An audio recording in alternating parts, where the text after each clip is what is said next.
You ready to do this, Matt? Uh-huh. Punch it, Chewy.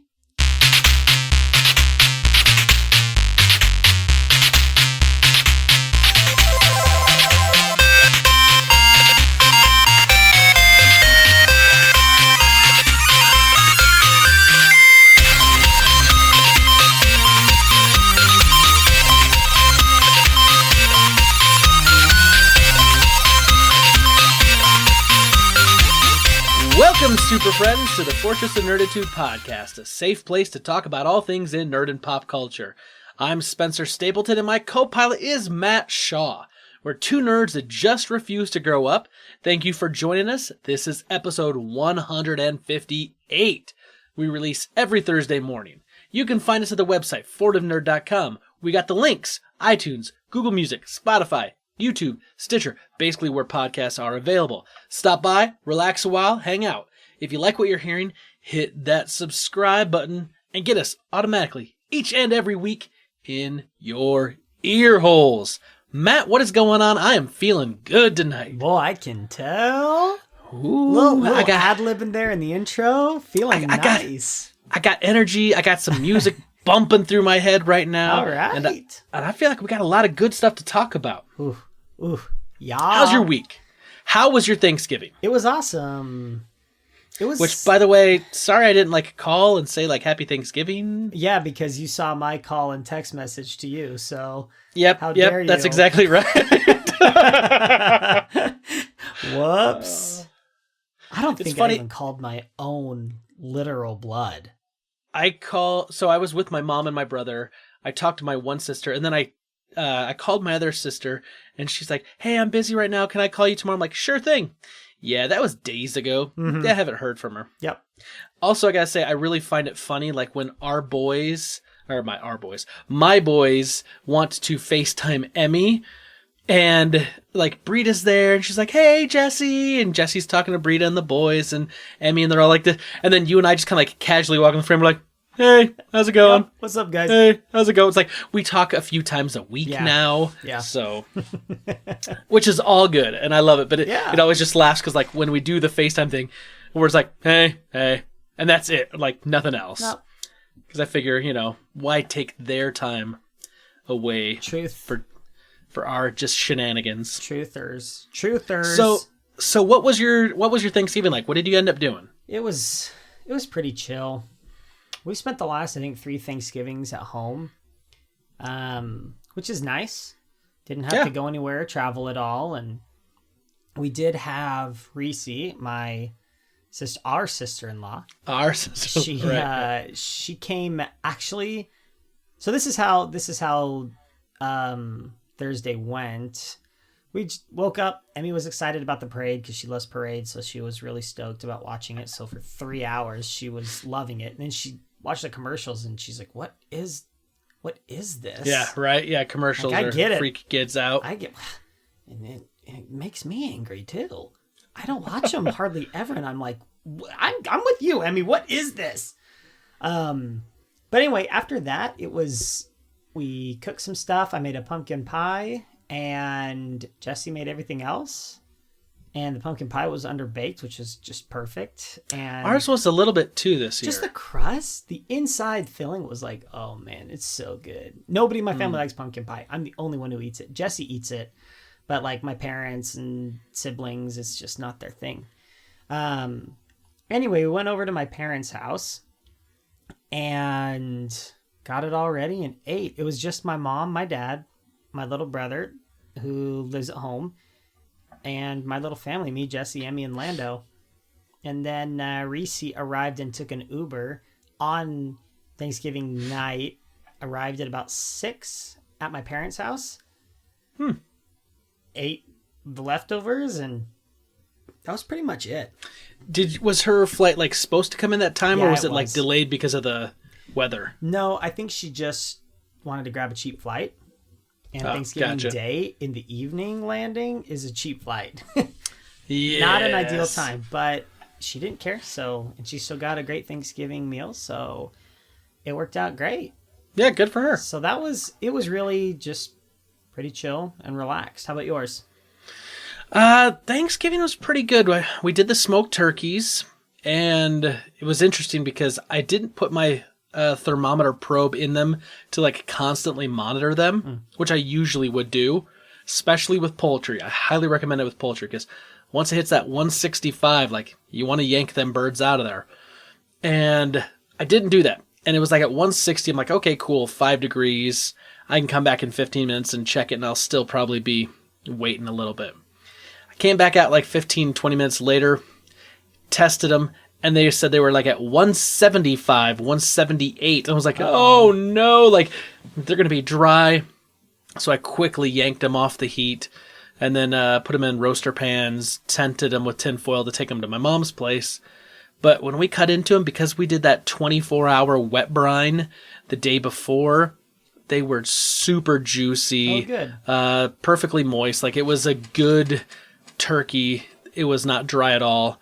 The flavor was good. However, I don't know what it was, but in my mind, the brine on the turkey, which is the same recipe I did it, but the way my wife did it a couple of years back, still tasted better. And I felt like I didn't get a lot of the brine and the herbs from that brine taste on the turkey. Yeah. And I don't know if maybe it's because I smoked it and maybe like the smoke counterbalanced some of that, or if just maybe like, I don't know, maybe my herbs. Brining. Yeah, it wasn't as fresh. I don't know, something, right? Oh, bummer. But at least it was still juicy. it still was really juicy. Still was really good. It tasted like turkey. It just was missing a little bit of the herb flavoring that I was really, really hoping for. But, other than that, it was good. We hung out over at my mom's house for a while. I set up a little try not to dance challenge. So I made like a Spotify playlist and I played a whole bunch of songs that like just make you want to dance. Sure. Just make you want to bop your head, tap your foot, snap. And I tried getting the whole family, and I got about 50% of the family to kind of buy into it, which I figured still pretty good. And my little nephew, Sammy, that kid was not to be deterred. He was like, no. He just stood there like a statue for like half an hour as we kept like rotating through songs, and like everyone else would kind of, start dancing, and then they're like, okay, well, I'm going to sit down because I'm kind of out. But I wanted everyone to kind of, like if you were out one round, you could get to do the next round, but they all just kind of instead sat down, and then they would be dancing in their seats or whatever. It was fun. It was a fun little game to try out. Nice. We enjoyed it, but man, Sammy, he didn't move. He didn't move a muscle. Kid was a statue. I was like, Sammy, do you like to dance? He's like, yeah.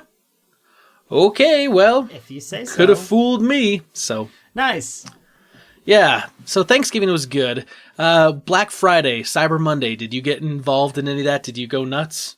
Kind of, but not really. Nothing big. I got all the Christmas shopping done. Cool. For everyone, except like little minor things for like Emmy and Lando, like little last minute things. But all the big stuff was purchased for both sides of the family and for Jesse. And so we didn't get anything big this year. Usually I'm always looking for some type of electronic deal, but I just got a new TV like 2 weeks ago. Yeah. And the TV I wanted, I knew wasn't going to go on sale. So, and it didn't. So I broke down and I actually went to the mall on Black Friday. Gosh. Because they were selling a PS4 Slim with 1 terabyte of memory with 3 games. Only one I actually don't have. The other 2 I have. Okay. But they were selling it for $200. Wow. And I went, okay. Yeah. I've been talking about getting a second one to put in our main living room because the kids want to see me play some games still and like do some family gaming. Because I moved my PS4 Pro down here into my kind of studio so I can stream. So I went out and bought that. Nice. Then I got on Amazon and I got myself an Elgato Stream Deck. And that was like 33% off, which is a pretty big discount. And so basically that's it's a little thing that's got like 15 customizable buttons. And I basically like set it up through my streaming setup. And so like if I need to do like a shout out or a call out, or I need to link like, if I have like let's say I had like a Discord, or if I had like a, hey, come follow me over on my Twitter or whatever. Instead of like having to type that out or like custom make that and like, have some combination of keystrokes on my computer, I just hot map it to a single button. Right. And so someone says like, hey, do this, da, da, da. If I end up doing, and I'm considering still, a extra live stream before the end of the year to raise money for the children's, if I do that, like I could put like my link for like, hey, here's where you can go to donate money for the children's, and I could hotkey that. And so I could just like tap that. Like, so someone says like, hey, da, da, da, da, da, like once a half an hour, I could just like tap it and it'll just drop it into the chat so people will see it. Right.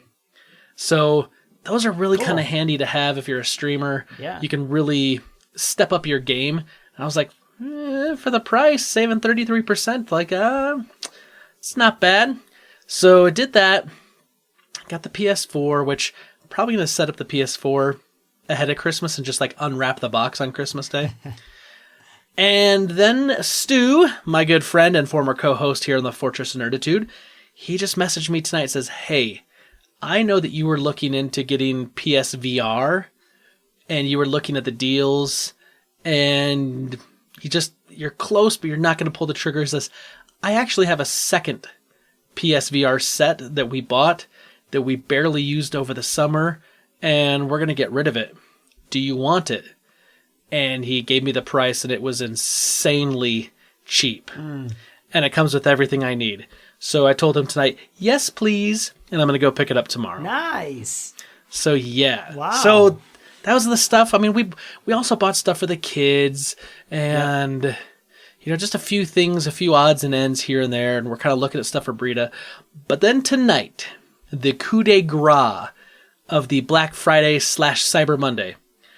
Matt, we are going to have to talk about some scheduling issues come early March. And we're going to have to record one of these ahead of time. Actually, probably two of them ahead of time, or maybe record one late. Anyway, the reason being is that over my 41st birthday and Brita's 38th birthday, we're going to be in Hawaii. Nice. We got tickets to Hawaii tonight, ridiculously cheap. It was like $420 round trip to Honolulu. Wow, that's awesome. And so, we've been talking about.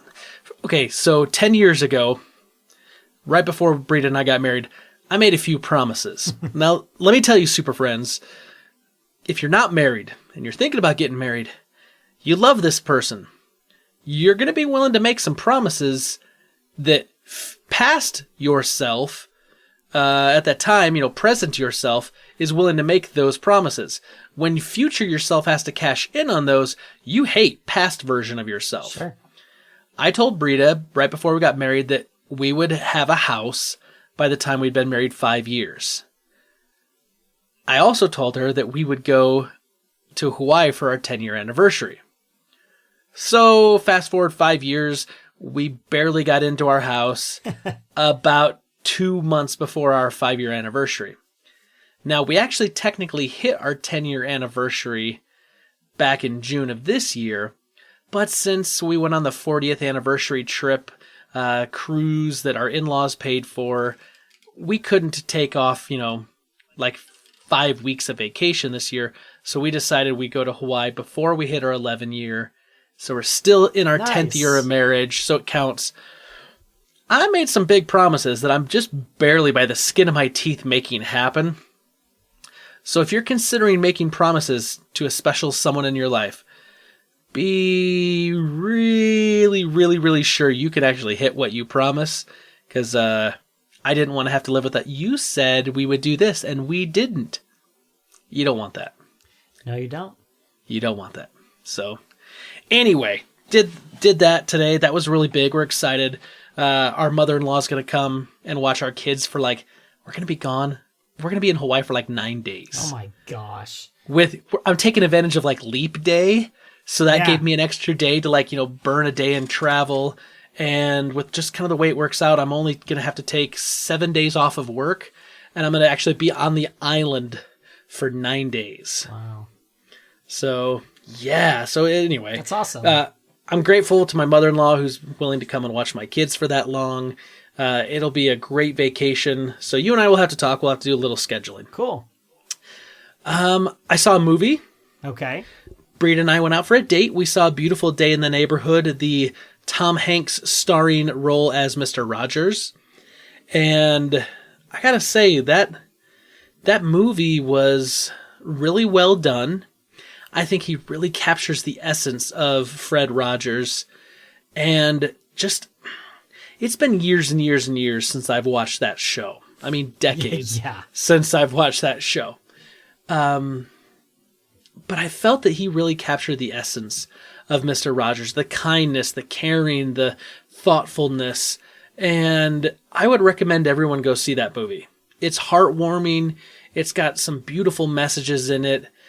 If you can walk out of there without a little bit of misty eyes or even a full tear in your eye, I really question your humanity. It was amazing. Awesome. Okay. Absolutely amazing. So that was kind of my week. Feels like a lot going on, and I also have a joke for you. Okay. I did post this on Facebook, but I figured it was too good not to share it with the super friends here. So, another one of Krypton's conundrums. Oh boy. What did Master Yoda say when he saw himself in 4K? Ugly am I. HDMI. Oh, that's clever. Okay. HDMI. How about that? Yeah. That's all right, so well, ridiculous. My gosh. It's so ridiculous. It's such a dad joke. Cute. But yeah, I posted a little image of Master Yoda and the question and the answer on Facebook, and I got a lot of facepalm gifs from friends and family, and then a lot of people said, yeah, but that still was too stinking funny, I have to share it. And I was like, well, that's the idea, right? Yeah. So anyway, there you go, a little Star Wars for you in the Krypton's Conundrums. Beautiful. Well, Matt, is it time? Let's do it. I feel like last week, though, got a little too dark for you. Yeah, it was really, really brutal. That was a little too much. So, light murder this week? Light murder. Blasters. I always have to let you know, many Bothans died to bring us this information. Rest in peace, you Bothans.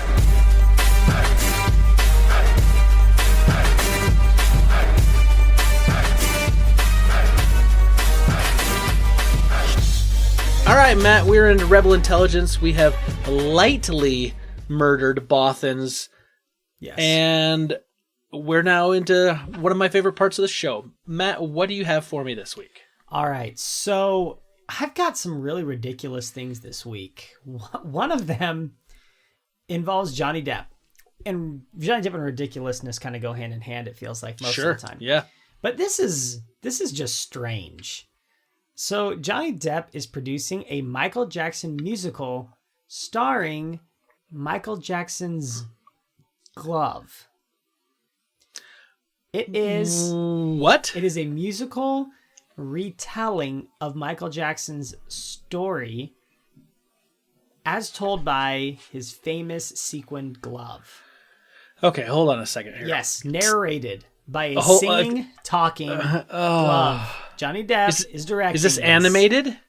No, I don't think so. He's producing it, I guess. It is not mentioned that it is animated. Okay, so here's the thing. When we did this Try Not to Dance challenge, one of the songs I used was the Jacksons' Blame It on the Boogie, which is a hard song not to want to dance to. And my mom, when it came on, she kind of went, oh. I said, what? Like, you love the Jacksons and the Jackson 5. And she's like, I know, but all the Michael stuff now, like, she's like, I just can't, and just kind of, giving me that whole, she didn't want to say it. Right. But we live in an age when Michael Jackson was a little kid, he was in this amazing super pop group, the Jackson 5, and then the Jacksons, right? And then he transitioned into this amazing breakout solo star. I mean, he is the king of pop. He owned the airwaves in the 70s, 80s, and even into like the mid 90s. Right.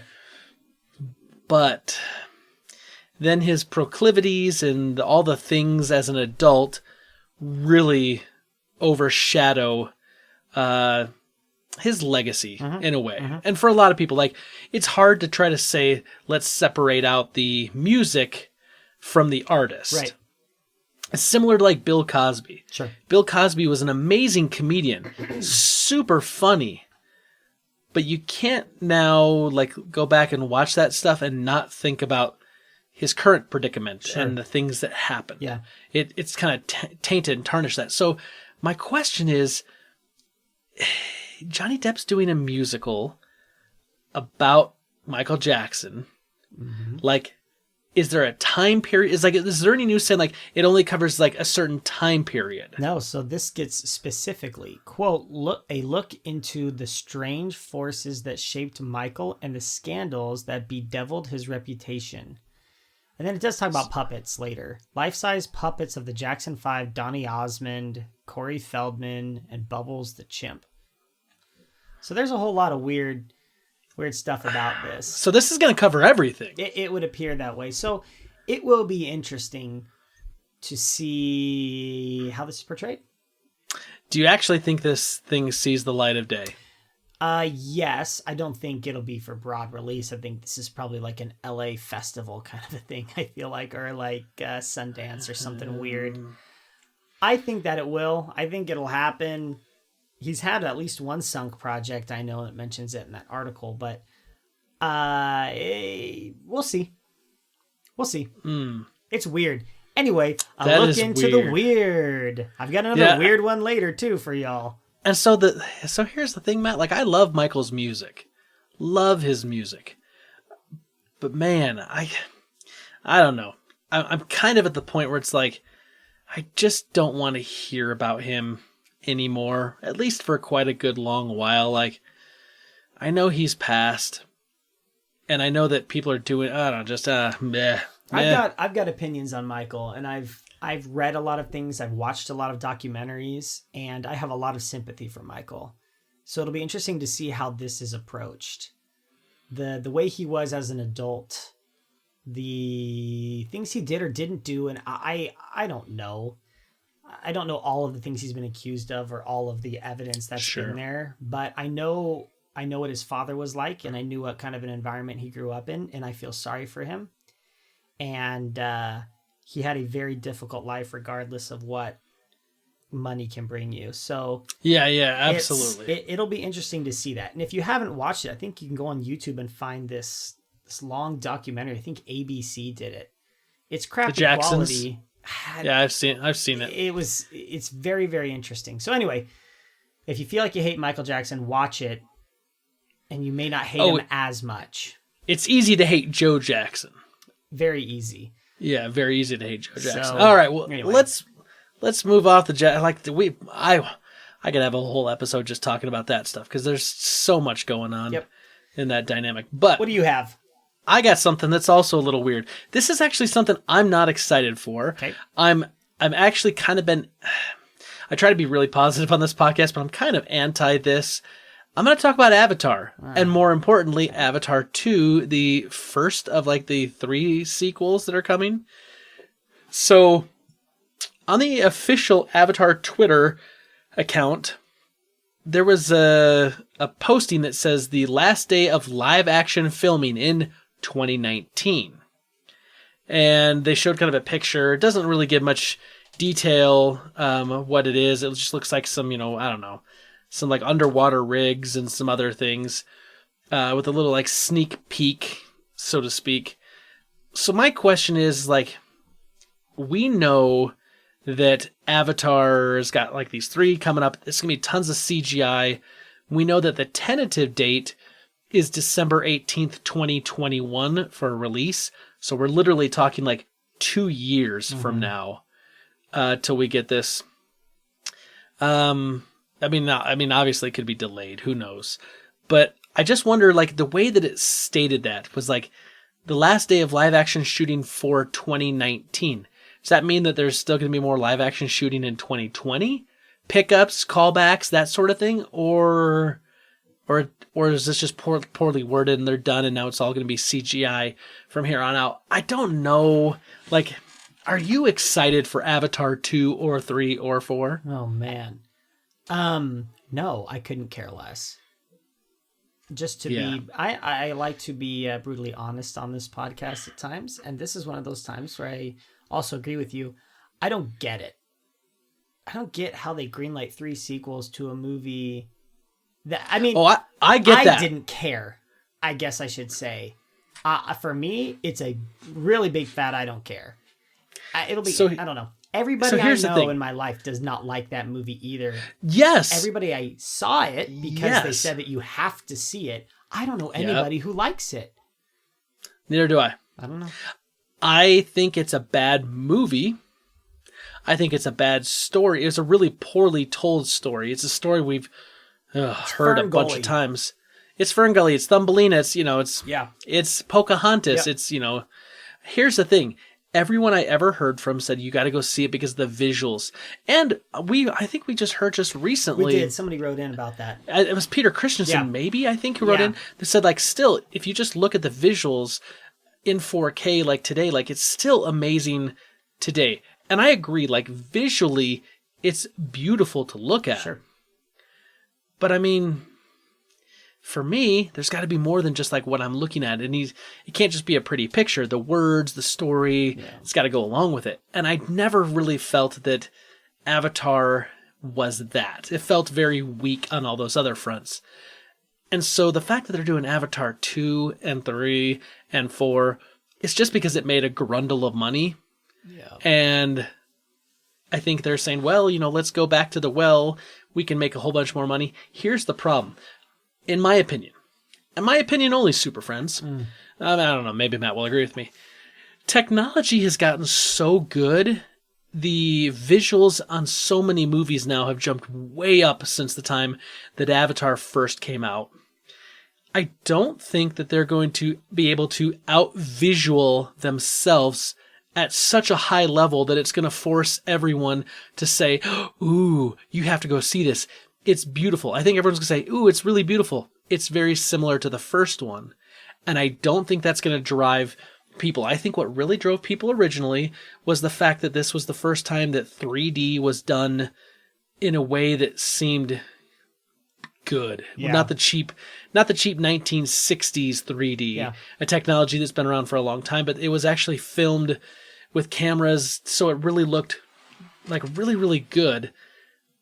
New technology was broken to do that. New cameras were invented. But, I mean, I don't know. I don't think James Cameron's got the technical wow factor this time around. We'll see. They have to do something inventive, but I don't know what it's going to be. And I don't know that I care enough to go to the movie theater to see it, unless it's, I don't know, something groundbreaking, I guess. I didn't see it in theaters the first time, though, so what do I know? Right. All right, well, moving on. It's at least 2 years away. CGI up the wazoo. Oh, speaking of CGI. Oh, there we go. Look at that. Some CGI. This is where it gets weird again. Remember the Cats movie that's coming out? Oh, I saw a preview for it before A Beautiful Day in the Neighborhood, so yes, I'm familiar. You got a countdown calendar, I'm sure. Can't wait. Can't wait. So, apparently the director was, surprised at the backlash. And the character designs have been revised. Now, you may have seen the fixed version. I'm not sure if they've released any new footage of this fixed version, this altered version of the Cats. But long story short, the director was surprised at the backlash. And if you go on YouTube and you look at the movie trailer and you look at like to dislike, it's not good. This movie is going to bomb. People might see it, though, because it looks so weird and bad. And the cast is so eclectic and it's weird. Long story short, the characters have been redesigned to make them look less humanoid. Because it was very much like... To kind of get away from the anthropomorphic... It was creepy to see for specifically, I think everyone was a little creeped out to see like Taylor Swift as a cat, like the womanish figure and the mannish figure of these cat people. Like, let's get real. Cats don't have boobs. Cats are cats, okay? They don't have that. Like, it was weird. And so basically he's saying, I acknowledge that we've changed and redesigned it. So we'll see what that looks like. I may or may not see what that looks like. I just want you to know that we're not going to call the episode Cats Don't Have Boobs, but it almost would make me laugh to do that, just so you know. It reminds me of Meet the Parents.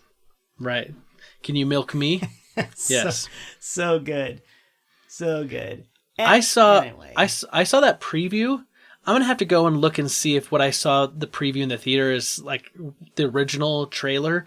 I think it is, because the cats did look very humanized and weird. And I remember like looking at James Corden going, this just and I think it was Judi Dench, and I was just like, Yeah. okay, it's Judi Dench, and Idris Elba kind of looks like Idris Elba. Like they all like have a quality that like you can identify who the actor is.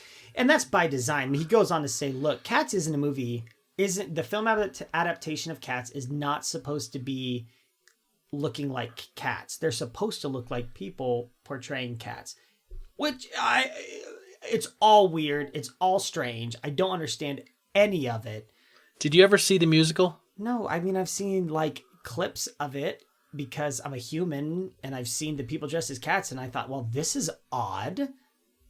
I never saw the musical. I only know the one song from the musical. Yeah. Which was not in the trailer anywhere. Well, yeah, we'll see how this one turns out. Very strange, Super Friends. I know you're all excited. Do you think that should be a movie club? Oh my gosh. Yeah, but after it comes out on DVD or Blu-ray or Disney or whatever it is, I don't want to watch it. I try to be really positive. I have a feeling that if we did a movie club based on cats, because I have zero interest in seeing it. Oh, yeah. It sounds like you have zero interest. Like, I feel like we would just be bagging on it. So probably that's not going to happen. That. A bad movie club where we go with movies everyone knows they're bad. Kind of like Mystery Science Theater 3000. Yeah. Yeah, never mind. Yeah. We're not going to talk over it, though. Anyway, there you go, Super Friends. Weird Cats, it's still happening, and James Corden is still going to be in it. The fat cat. Moving on. Okay, I have something that is both heartwarming and a little corporate-y shilly. Yep. So, over Thanksgiving, we were treated, I guess this happened in one of the Macy's Day Parade or something like that there was a commercial from Xfinity. But it was more than a commercial, it was like a sequel to the original E.T. movie. It basically was E.T. arrives on the planet, and Elliot is now grown, has a wife, has kids. E.T. takes the kids out in the little, basket ride above the moon on the bike, and there's the, I don't know, like looking at the thing and seeing the family and basically trying to show E.T. like how much has changed in the last 40-ish years or so. And of course, it's a commercial for Xfinity. You see the one that says, look, here's the, this is the internet. And then you see like a little Xfinity logo. And as soon as I saw that, I was like, okay, this is an Xfinity commercial. Right. I got it. But it almost is like a little 4-minute nostalgia sequel. Like there's not a E.T. sequel coming, thankfully. Right. Leave it alone. That's one of those movies from my childhood that I'm still upset that they altered the very ending of the scene where they used to hold shotguns when Elliot and E.T. were riding, and then they flew up over the cop cars, and then in like the early 2000s they were like, this is too violent. Would they really shoot a kid? Right. So they digitally put Walkmans in their hands, or walkie-talkies, not Walkmans. That would have been funnier. And I was like, why even bother retouching this? Like, just leave it alone. Just leave it be. But we're not getting a sequel. However, at the very, very tail end of this, you do find out that, oh, by the way, the Sci-Fi Channel, which Comcast Universal owns, is going to be airing E.T. and you can literally just say into your remote control for Xfinity TV commercials, E.T. phone home, and it would make sure to like record it or take you over to the channel. So it was a little kind of gimmicky right at the tail end when you realize, oh, okay, it's an Xfinity commercial, but it was kind of cool to see Henry Thomas playing Elliot again, and the whole kind of E.T. theme. I mean, it's nostalgic. It's played over Thanksgiving. It's, E.T. kind of around Christmas time, and there's snowball fights, and he's wearing a Santa hat, and they're watching, some old Christmas movies, and like, it does what it's supposed to do. It's supposed to pull at those heartstrings, but I don't know. What did you think, Matt? Do you have like a background with E.T. as a kid? Yeah, I mean, I watched it as a kid. I thought it was terrifying. Like the end is so scary. Oh my gosh, I can picture how I felt as a child watching it. Terrified, really scared. Anyway, we don't need to go into why. I mean, it was... No, sit back on the couch psychology. And tell me about your childhood. It was creepy, man. That's all I know. It was creepy. Yeah, I mean, it was cool, I guess. I like E.T., but that's like as far as I go with E.T. I like it. It doesn't hold like a special place. And it was good. What I liked more was last year's Home Alone one that they did with Google, if you recall. With Macaulay Culkin. That I liked more because for me, but that's just for me, right? Home Alone to me is like, that's an all-timer. See, Home Alone was a good childhood movie of mine, but like for me, E.T. is like the quintessential 80s kids kind of family movie. I was 3 when that movie came out. No. It came out in 1982. So like I've seen that movie dozens, if not hundreds of times over my lifetime. Yeah. So I don't know. I liked it, but at the same time, it was fine. It did feel a little commercially at the very end. I was like, oh, okay, It was fine. I get it, but still, yeah, it was cool. It was cool. I loved it for the most part. All right. I have one other thing. Do you have anything else? No, I know what you're going to talk about though. Okay, so a little. Actually, I have 2 things. One is a little more serious. One is just kind of ridiculous, which is great. So we're kind of in full swing of the Star Wars Rise of Skywalker press tour now. Yeah. All the media, like I'm really like toning way back, trying not to see stuff at this point because I'm not watching the last trailer because I hear it gives away even more potential plot stuff, and I'm not full media blackout, but I'm getting close. So on Good Morning America, apparently J.J. Abrams was there, was talking, and there was a conversation, and John Boyega was kind of, I guess, involved in this, but basically a script for The Rise of Skywalker showed up on eBay, and it was John Boyega's. Now, we saw this happen with Tom Holland, with Avengers Infinity War. We've seen this happen in other big franchises, but apparently John Boyega basically was like living in this apartment and was keeping his script underneath his bed, and they were getting ready to move pretty soon, and then he had some friends come over and they kind of partied it up and he kind of forgot about it, and then like it just kind of stayed under his bed for a couple weeks. And then he went to move, and apparently, like, the cleaning person found it, and then the cleaning person, like, turned it into someone at the service or the company that, that runs the cleaning service. And that person realized what it was and put it up on eBay for sale. Would you like to take a guess how much money it was put up for?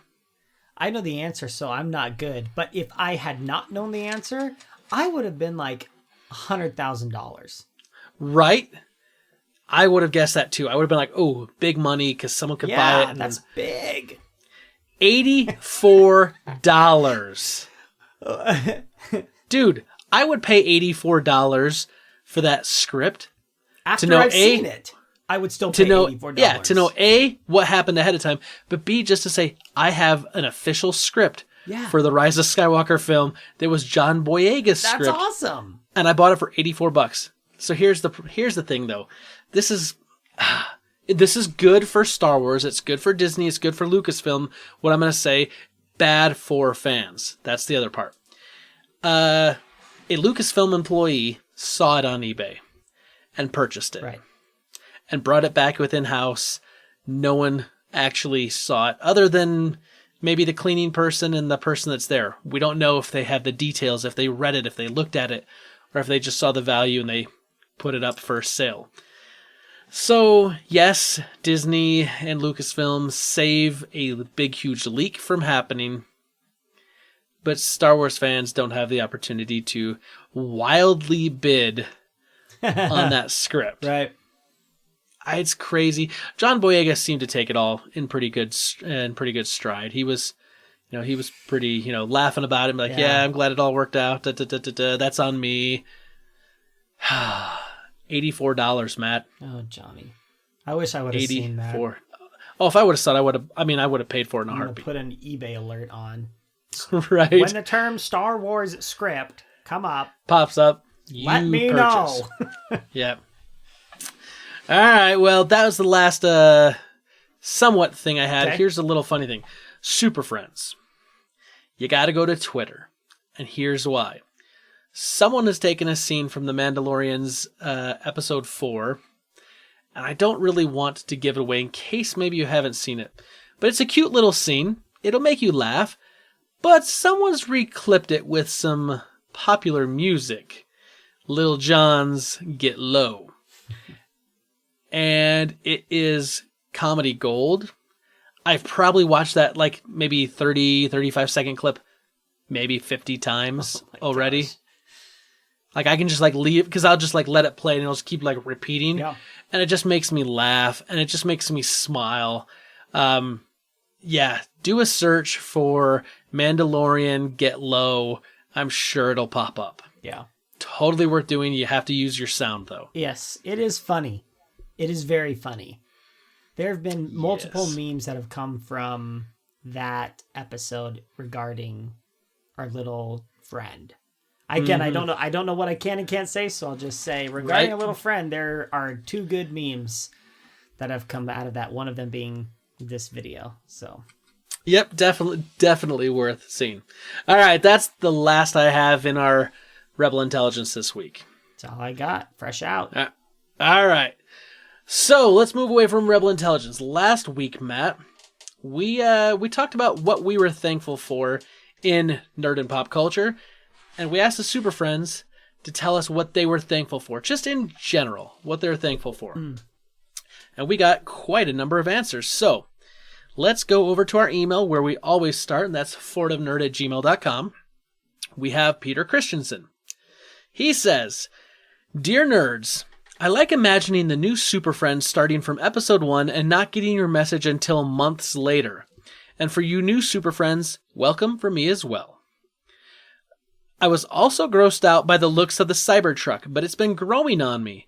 It's reminiscent of the way I talked myself into stuff in the past, but I've never owned a truck and I want to see actual reviews, and my current house has no garage or place to charge an electric car.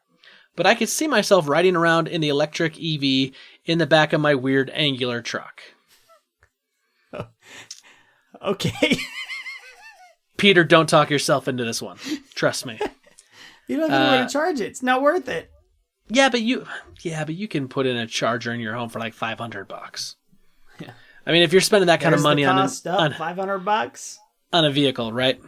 Also, the funny thing is like I was talking with some people I know that are like car people, and they said, "Oh, that mechanism for the back for uncovering the where you're gonna store stuff is like there's gonna get dirt in there. He's like that stuff's gonna break. It's like it's gonna be a nightmare." Anyway, he goes on. "Black Friday was spent the same as it is every year, sleeping in, shopping in the morning, and then setting up the Christmas tree, ornaments, decorations, etc. for house or for hours and hours until my body breaks or my kids drive me crazy. This is the first time we're setting up outside lights in this house, and we didn't have the right clips, so outside lights will have to wait until next week." I feel like a lot of people are doing lights for the first time this year on new houses or just in general. I've had that conversation, I feel like, with like 8 or 9 people. Stock was up. It was a good year. Apparently. Says Mandalorian episode 4. Wow. Just wow. Bring on more and more and more. Yeah. We saw 2 movies this week. My wife and I went on a date to see Ford versus Ferrari, and I highly recommend it. Christian Bale and Matt Damon are great. The racing action is intense. It has montages of both engineering and driving, and the true story is one for the ages. We saw Frozen 2 this morning with the kids, and I have complex feelings about it. At first, it seemed like a lazy sequel, repeating jokes from the first movie without context, and presenting characters without even a reminder. The story seemed like a mess with too much going on and too little understanding of what or why. But by the end, I realized there was a very deep and meaningful themes that deserve a rewatch. I don't know if it was intentional or not, but it felt messy, like real history, as opposed to a neat storyline. There was a lot of obvious emotional manipulation, but one small moment broke me down in tears. And then he told me what it is, but he asked me not to read it because that definitely would be a massive, massive spoiler. Yeah. Also, by the way, Peter, I've watched all of Jack Ryan's season 2. I watched the first 2 episodes on Thanksgiving night, and then my wife and I binged the next 6 episodes, staying up till 2:30 in the morning Friday night into Saturday. So thank you for the reminder, and we've caught up, and we'll have to talk about that later, because, ooh, boy, did I love it. Okay, Peter goes on to say, he says, here's my gratitude list. I'm grateful for the show Friday Night Lights. It transcends genre, shows many slices of life, and gives a realistic, aspirational portrayal of marriage and family. For video games, I chose Angry Birds. Not my favorite game, or even a great game, but it was proof of concept that mobile games could be a serious enterprise. For movies, I'm thankful for Jurassic Park. It was the first movie where I had also read the book and liked them both. I learned a lot of my vocabulary for what makes for good books versus movies, and how to recognize which changes add to a movie versus take away from it. As a lifelong reader and movie fan, this was important in my development, plus, dinosaurs. Cheers, Peter Christensen. Nice. Now here's the thing, Matt. I'm going to ask you a question. Peter sent me a follow-up email, but it's about The Mandalorian episode 4. Okay. I don't think it gives anything away. I don't think it spoils much, but I'm a little concerned because it's talking about the mech in episode 4. Do you think if we talked about the mech in episode 4 in this little email, do you think that would be too much of a giveaway in case people haven't seen episode 4? Maybe. I don't know. Can we talk about it on the Mandalorian Sidekick on whatever day we record that?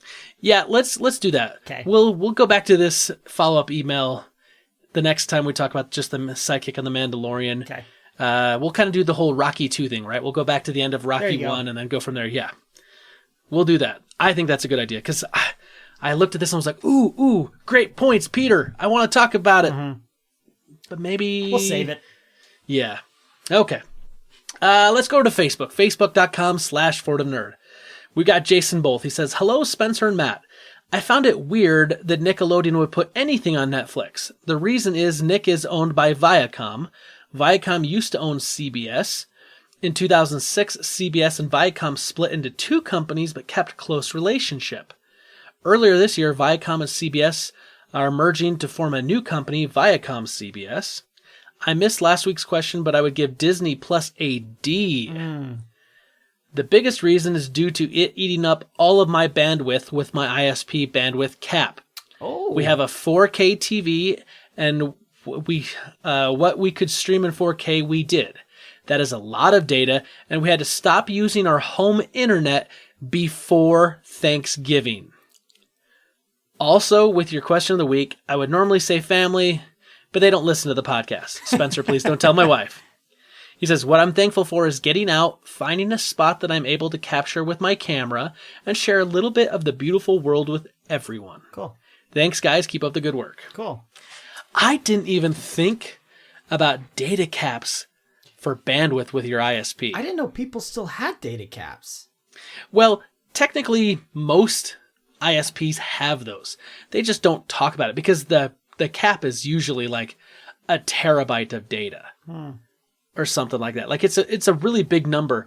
And for streaming, like if you're streaming just like Netflix, just in like HD, it's probably not a big deal.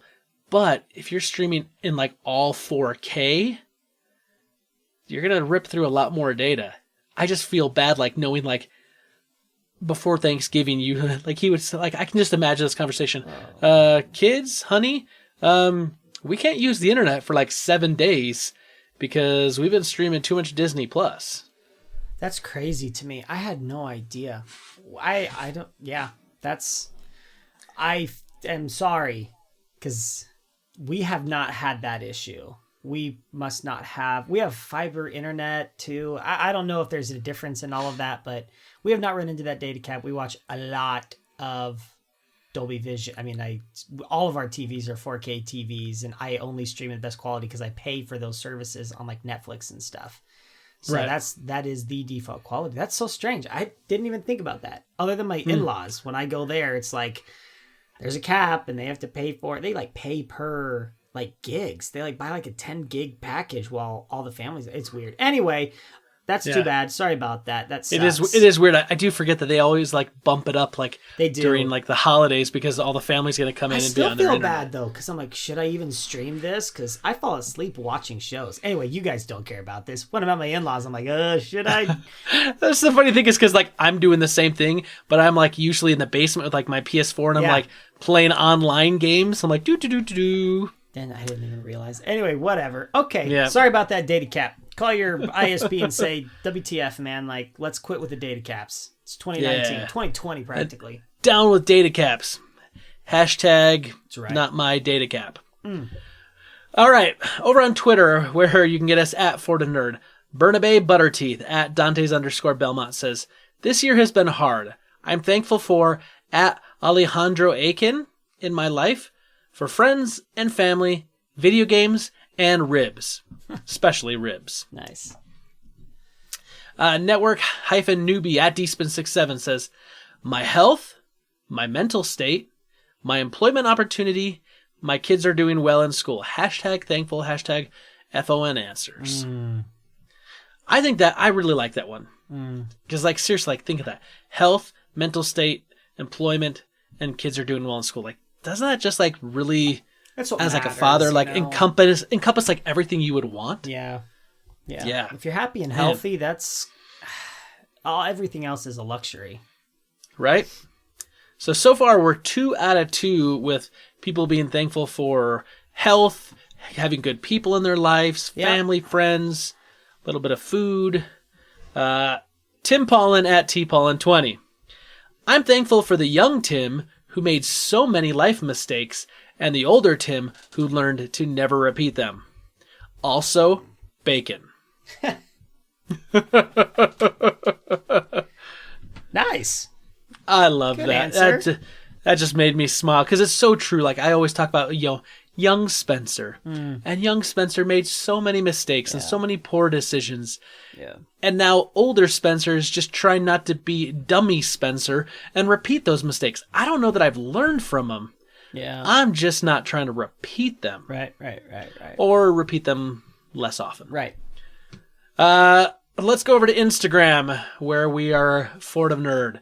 We've got the Trash Talked Podcast says, thankful we have The Mandalorian and it's as good as it is. Amen. Yes, I love that as well. Seriously, The Mandalorian's been a bright spot. I don't remember who said it, but I feel like The Mandalorian is the first thing in the Star Wars universe in a long time that has not divided the fan base and caused acrimony and toxicity. It's true.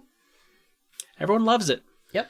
Or at least likes it well enough that, they're not out burning down buildings and craziness. Yeah, it's true.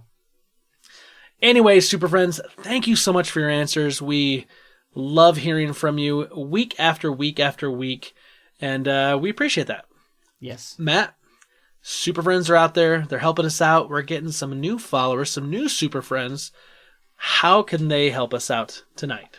So, Super Friends, just keep doing what you do. We love you guys, and gals, and kids, and adults, and grandparents, and we're very inclusive here, so all of you.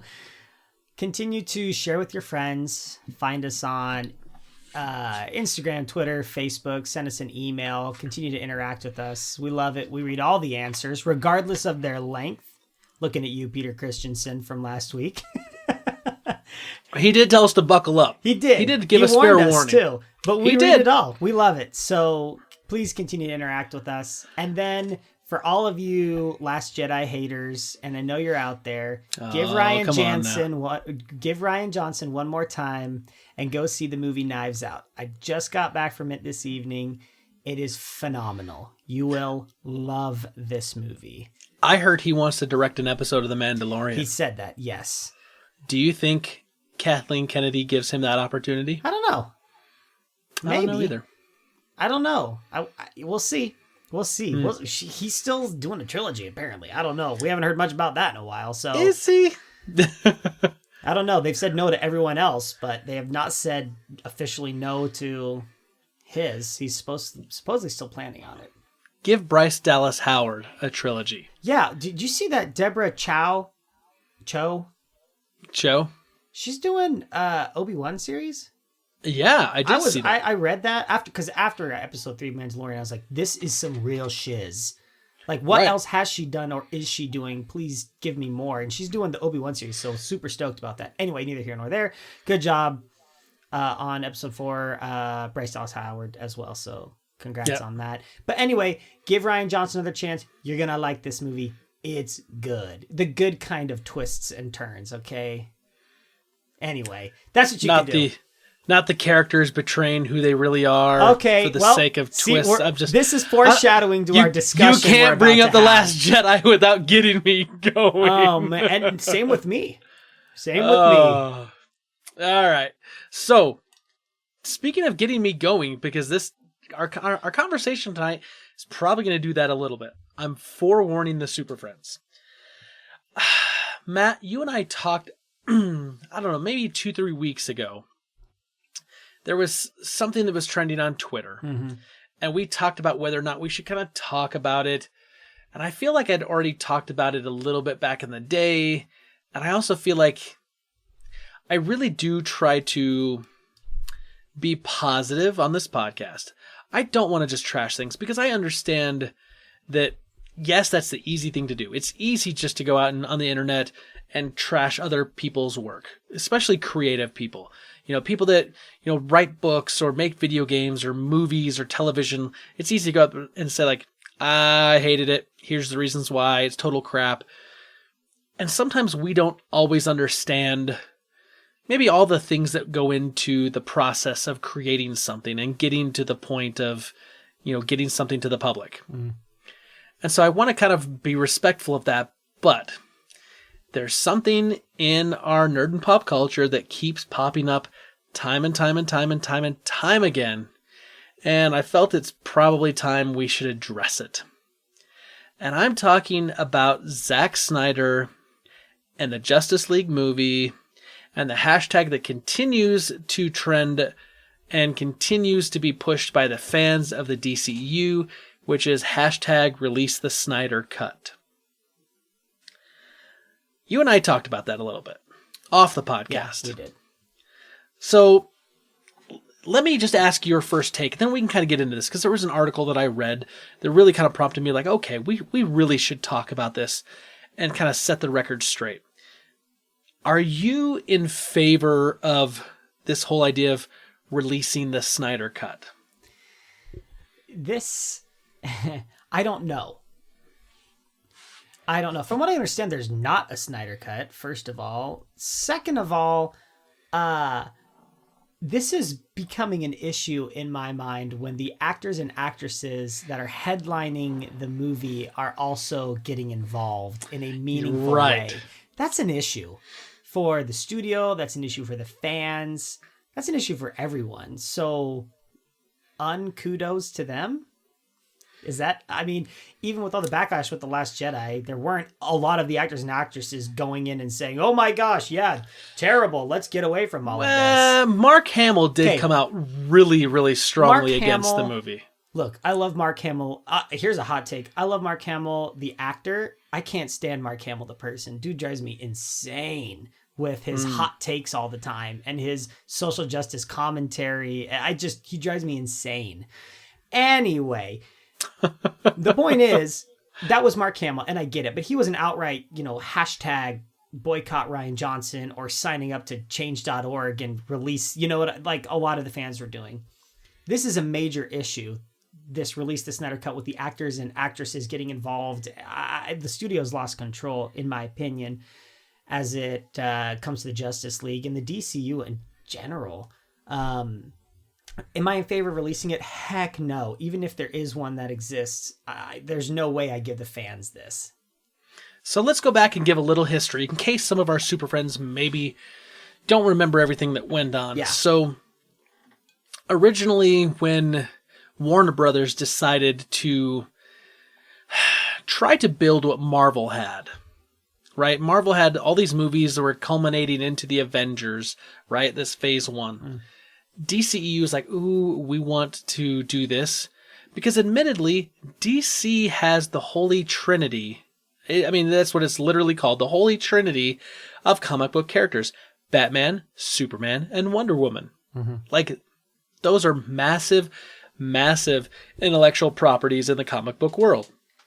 Of course, then you have other things, right? Like The Flash that you can bring in. Green Lantern. I mean, just all sorts of other things. DC's got its own stable of very, very, very successful comic books. So we get the Man of Steel movie. But the Man of Steel movie was they were kind of taking off the tone of the what's his face? Let's say Christian Bale Batman, which is true, but the Christopher Nolan kind of like darker, grittier world.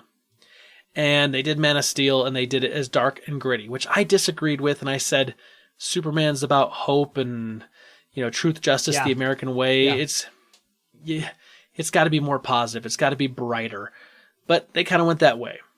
Well, then we got there was a Suicide Squad movie that was in there. We got Batman v Superman because they wanted to get Batman involved. And then we got, let's see, I'm trying to remember the order. Then we got Wonder Woman. I think Wonder Woman was, Actually, Wonder Woman was after. Yeah, I think it was. She was after Justice League. Yeah. So, in theory, I think we'd had... Well, after Batman v Superman. Right. We'd had Batman v Superman. We'd had Man of Steel, and I think I'd have to go back and check this. Caleb Albers will, I'm sure, fact check me on this. Right. I think Wonder Woman. Then we got Justice League, and they were going to introduce the Flash in the Justice League. I mean, they kind of show him a little bit on Batman v Superman. Same thing with Cyborg, but they wanted to get to their team up movie quick. Right. They didn't have establishing movies. And you go back and you look at phase one, you had 3 freaking Iron Man movies. You had the 1 Captain America, 2 Thor movies? I think so. At the time, or 1 or 2. Anyway, you had at least 1 movie. Actually, no. You had 1 movie of all the main characters minus the Black Widow. Although she had been in some of the others, you hadn't seen Hawkeye. But you had 1 movie of all the others, and then, of course, and he even had an Incredible Hulk movie, even though it was different Edward actor. Norton. Yeah. Then you get the Avengers. They didn't really do this over at Warner Brothers and the DCEU. Zack Snyder's still kind of doing this. Zack Snyder has a darker, grittier take. He's got his own style. However, Joss Whedon was brought on before Zack Snyder stepped away. He was brought on to be a consultant because he had done big team-up movies before with comic book characters. He did Avengers and Avengers Age of Ultron. They brought him over. He was consulting. Zack Snyder and his wife had a horrible tragedy in their family. They lost a child. And Zack Snyder stepped away and said, I can't finish this movie. I've got to take care of family stuff. And Zack Snyder convinced and was adamant, talking to Joss Whedon about stepping in, saying, Joss, please take over. So Joss Whedon takes over and ends up reshooting about 15 to 20% of the movie. adding more humor, adding, lighter moments, trying to help bring some of it together. But the movie released and it was not very well received, and the fans of Zack Snyder and of the DCEU were very vocal that the movie felt very disjointed with stuff that was obviously Zack Snyder and then scenes that were obviously Joss Whedon. Hence was born this idea of there's got to be a Snyder cut of the film that was out there, and Warner Brothers is, suppressing this or whatever. Right. Hence, we start getting into the fandom, bringing up this whole idea of like, release the Snyder cut and pressuring, Warner Brothers and their parent companies, Time Warner, and everything to try to get this thing to happen. Fast forward a couple of years, now we've got main actors that were in this thing. Gal Gadot, who played Wonder Woman. Ben Affleck, who played Batman. I think even Henry Cavill got involved. The actor that plays Superman. Cyborg. I'm trying to remember what his name is off the top of my head. Oh, okay. I see what you're saying. And in addition to Henry Cavill. In addition to Henry Cavill, gotcha. Ray Fisher. All kind of out there tweeting, #release the Snyder Cut. Warner Brothers has said over and over and over again that it doesn't exist. Principal photography was not done when Zack Snyder left. Here's the other thing, which is interesting. According to Warner Brothers, Zack Snyder's film, before it was even done filming, was already running at over 3 hours long. Had a completely kind of different tone to it. Right. I don't know if you're aware, but Warner Brothers, especially with DC properties, I tend to think that there's too many cooks in the kitchen, that they don't allow their directors to have the creative control that the MCU allows their directors to have. Right. And their writers. I feel like it's like, well, we need a Batman and a Superman team-up movie, so let's make this happen. And people sit in a room and be like, we got to do this because fans are going to want this, and we got to do this because fans are going to want that. And it feels like it's micromanaged to death, and none of it feels good. That was Suicide Squad. That was bad. Suicide Squad is a terrible movie. It's just terrible. And I felt like Batman v Superman, I felt like Man of Steel, I felt like Justice League all had very promising ceilings where this thing could go, and then people got involved. So here we are a few years later. Yeah. I don't like the toxicity that is permeating the DCEU fan base.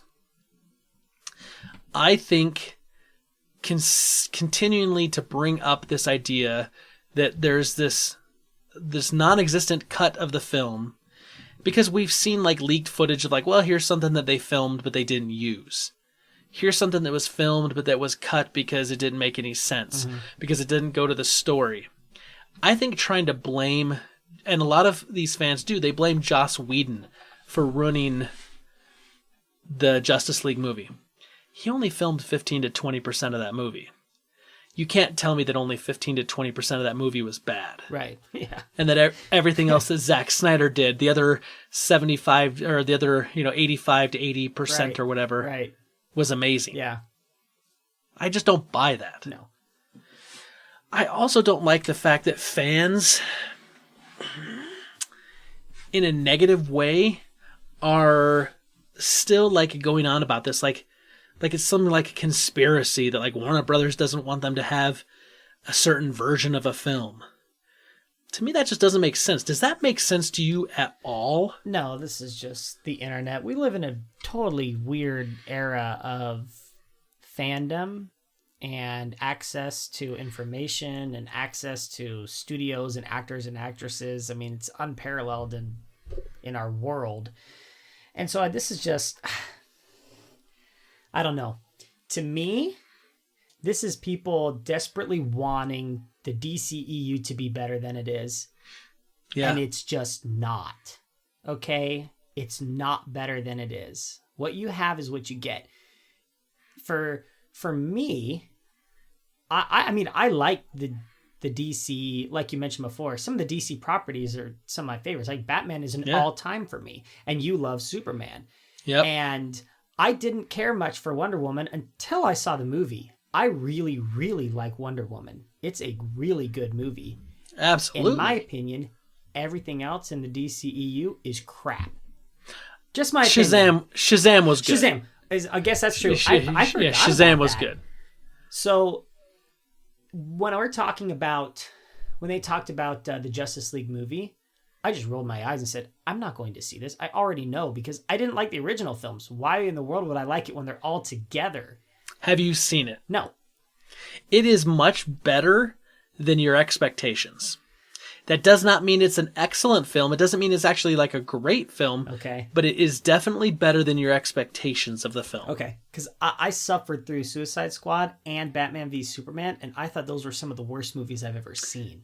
That's ever accurate. Seen. Yeah, that's accurate. Like really bad.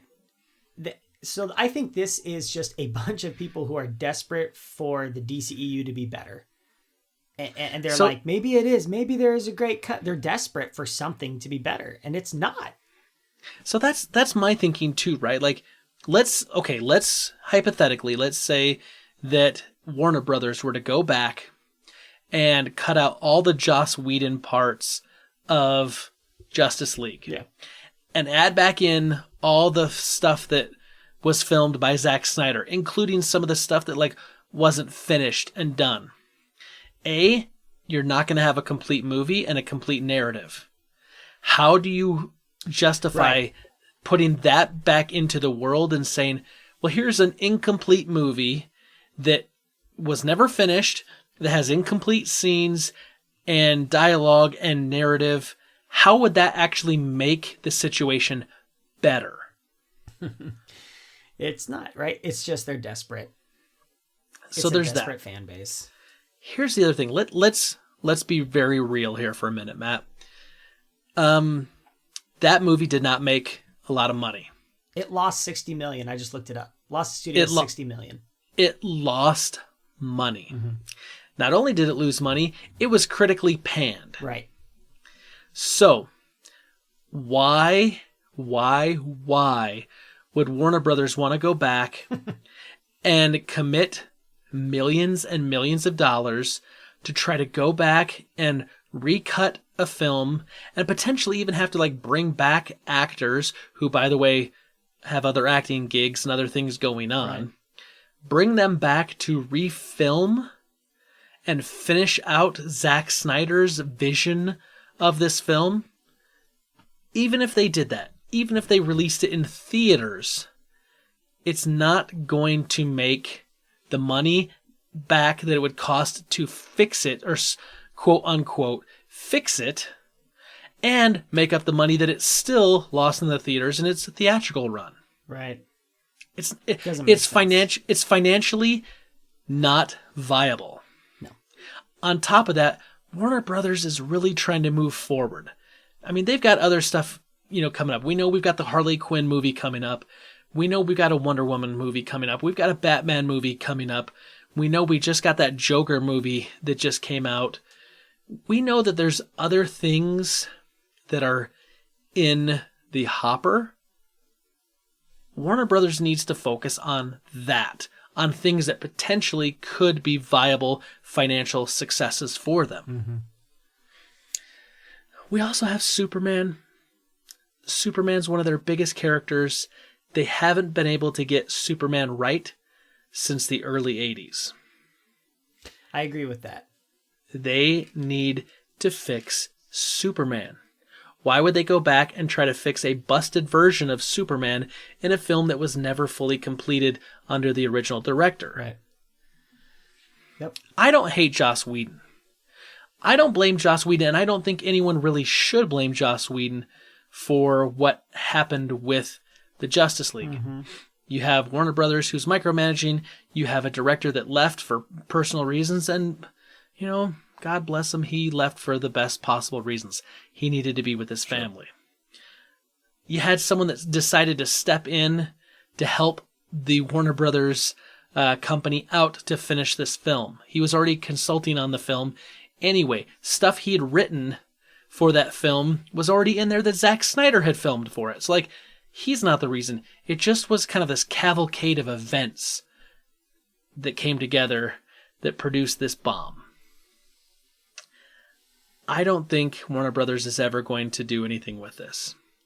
No, I hope they don't. And they have to move on if they want to make any money off of DC, I feel like. But, and like you mentioned, I mean, this is, it's a culmination of things for the Justice League, I feel like.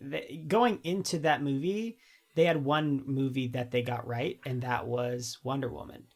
Every other thing leading up to that was terrible. So this team-up movie, I don't know anybody that was excited about it. Nobody was really buzzing about it. And then when the reviews came out, everyone was like, yeah, just like Batman v Superman and Suicide Squad. Like, why would I expect anything different? So they've got to get it right. And I think you're right. It does start with Superman. Because of the way that I've grown up, the movies I've seen, I don't like Superman. I don't like him. His portrayals have not been good. Sad. Henry Cavill, I can't stand his portrayal of Superman because of the movies are so dark and weird and like.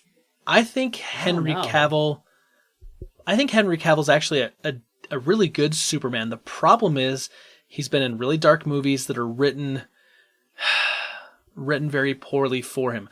I think you put him in a role that's a positive version of Superman, I think he could be very successful. Yes, I guess that's what I mean. Yeah. What's been written for him is not fun or interesting, and doesn't make me like his character at all.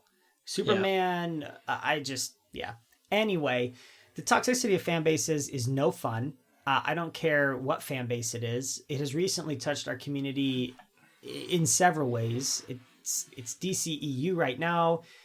It was Star Wars before, and it will be maybe Lord of the Rings in the future with Amazon Prime stuff that's coming out. We don't know where it's going to strike next. We can I just hope that we can allow for creativity to continue to be okay. J.J. Abrams had to talk when he was doing his press stuff, right? So there's a lot of attention on Star Wars right now. They asked some questions about kind of the world that we live in with the way Twitter is and the change.org stuff and just this crazy fan toxicity. He called it the fandom menace. And clever. Yeah. Well played. Cute. It's just not beneficial or helpful to anyone. It's not good for creators. It's not good for fans. It's not good for anybody. You just mentioned that we need to live in a world where creativity can just be appreciated. You don't have to agree with every single decision, but if it's entertaining and enjoyable and interesting and different, then that's okay. And we can all agree that the prequels have some really bad stuff in it, but overall, I mean, you give it time, it's fine. I don't know. I'm just of the opinion that the toxicity's got to quit. And I don't say that just as somebody who likes The Last Jedi, though I do.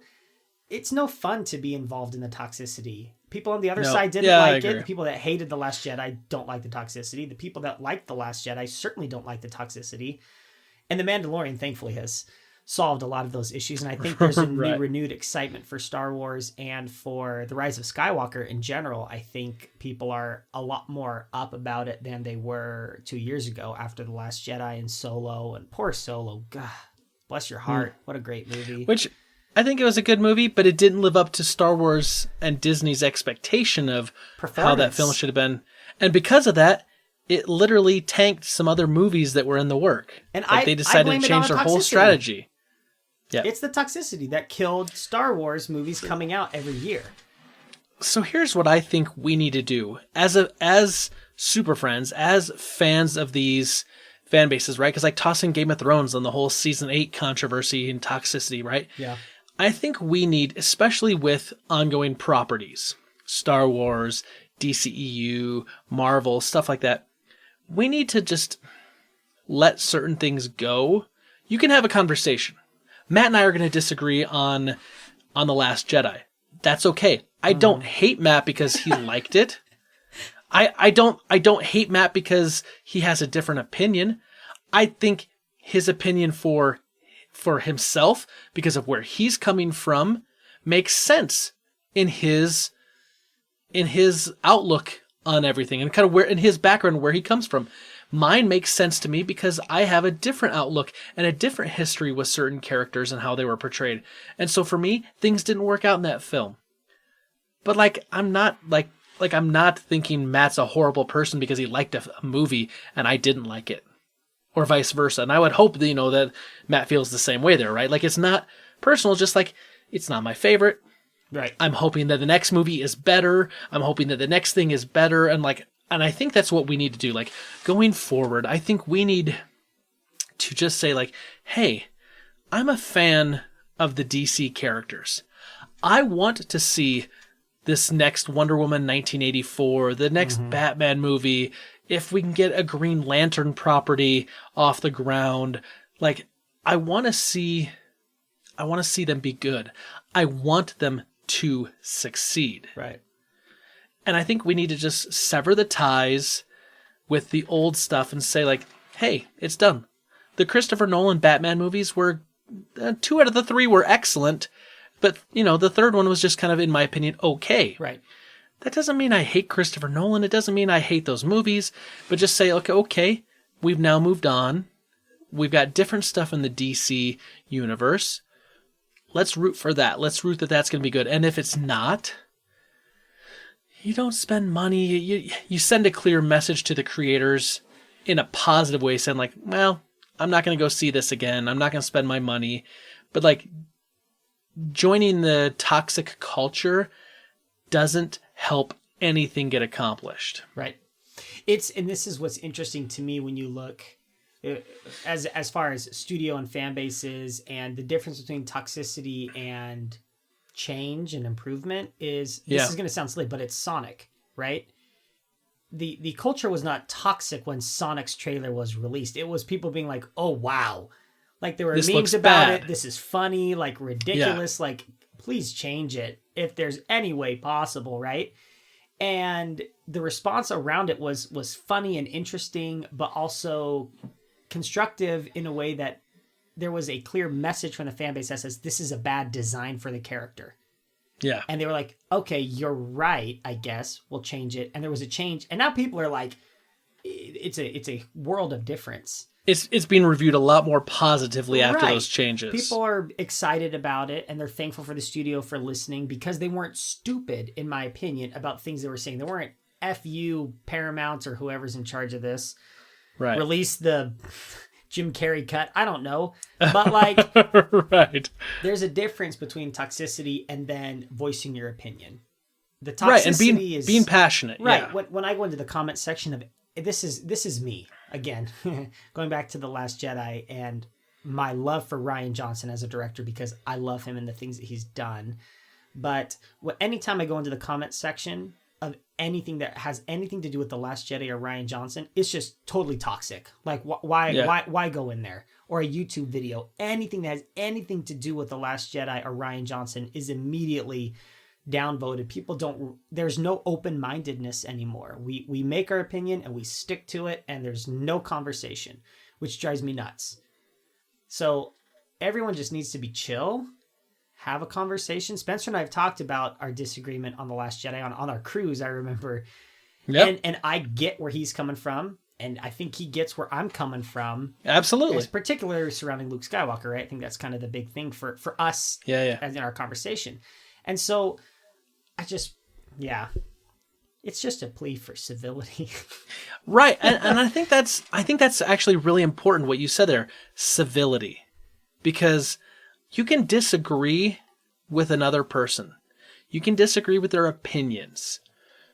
That doesn't mean, like, we want to see Rian Johnson never work again. Right. And we shouldn't take that opinion. We shouldn't say, well, I blame Joss Whedon for how Justice League came out, so therefore I never want to see Joss Whedon work in the industry again. Right. I want to see his family suffer. Yeah.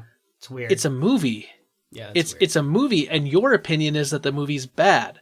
Other people may have the opinion that the movie's good. You may disagree, but, like, can we have some civility to be able to have a conversation and say, like, okay, I want to understand why you disagree with me on this. I want to try to see it from your perspective. I may still not agree with you at the end, but I want to understand. And like, I think that was like one of the things that I really had to start doing, because I've had this conversation about The Last Jedi with a number of friends of mine that actually really loved The Last Jedi. Mm-hmm. And inevitably, the sticking point for me, for why I don't like it, always comes back to the character of Luke Skywalker and his portrayal. A lot of other stuff I really actually enjoyed in the movie. Yeah. The whole casino scene I felt was just kind of a waste of time. Right. It didn't really go anywhere. Other than that, like I kind of went, it comes down to how Luke Skywalker was portrayed. Mm-hmm. And I think that it was done poorly, and I think it was wrong. And I hear from you, and you don't have some of the background that I have with the character over like the last 40 years. And so for you, you can see, because you just have, the films, you could see how Luke could transition into this and how things could shape his life to come out to be this way. And I don't agree with you, but I understand where you come from. And so we had, you can have that civil conversation. Right.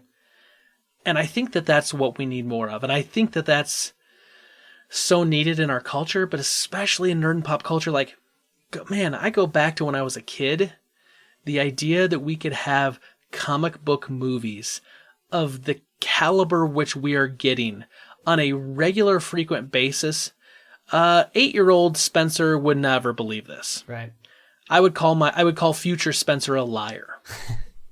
I would say, no, that's never going to happen. We're never going to see a Spider-Man movie that looks that good. Right. Like Far From Home. Yeah. Homecoming. We would never get that. We would never get an Avenger. Listen, The Incredible Hulk's never going to be done as a movie. When we got Lou Ferrigno on TV, that's the best we're ever going to get. Right. Get real. But here we are in 2019. Mm-hmm. So, I don't know. Let's have some civility. Yep. Let's have some conversations. And I think it's time, in particular, with the DCEU and the whole hashtag release the Snyder Cut, I think it's time to retire that hashtag. And I think it's time just to say, it's time to move forward. Let's make the DCEU better. Right. And let's help cure the toxicity in the culture surrounding this franchise and these IPs. Amen. That's where I think we're at. Super Friends, I know this probably comes across as extremely preachy and soapboxy, but this is one of those things like, I didn't want to talk about this for a long time because I kind of felt like it just felt so negative, and I really wanted to be able to have a conversation when I felt like we could have some sort of like positive message and like, here's what we should do as fans in this culture to try to move forward to fix things. And I feel like we can have that conversation now. At least more than we could before, right, Matt? Absolutely. So, the question of the week is going to be hard because I really don't know how to do this. Maybe the question of the week should be like, how do you feel about the toxicity in fandoms, and what do you think can be done to resolve it? Good question. I actually think that's maybe decent. Maybe I just pulled something out right there at the end here, Matt, because I did not know. That's a tough one. Yeah. It's a tough one, and it's sensitive for a lot of people. Because it touches on things that touch people's emotions and feelings and their souls even. I don't know. So Super Friends, that's what we want to hear from you. How can we address the toxicity in fandoms? What can we do to make things better? Let us know at all those places. Normally, email, Twitter, Facebook, Instagram, the voicemail, which again, 877 or 477? 877-7687? I don't know. 877, I'm pretty sure, though. 588-2300 Empire. Oh, wow. Call right now to get your free Michael Jordan basketball. Oh, boy. Yeah. Get us everywhere you can. We'll talk about it next week. We got some good stuff coming up. We got one more week, and then the following week we hit the Christmas episode, and then we're on to the Rise of Skywalker, then we're on to the year review. December's a banging month. We got a lot of good stuff coming up. It's going to be fun. Gonna be fun. Plus, we got more Mandalorian coming around the corner. Yeah. So be on the lookout for that. All right, well, from all of us here at the Fortress of Nerditude to all of you out there, wherever you may be, may the Force be with you, always.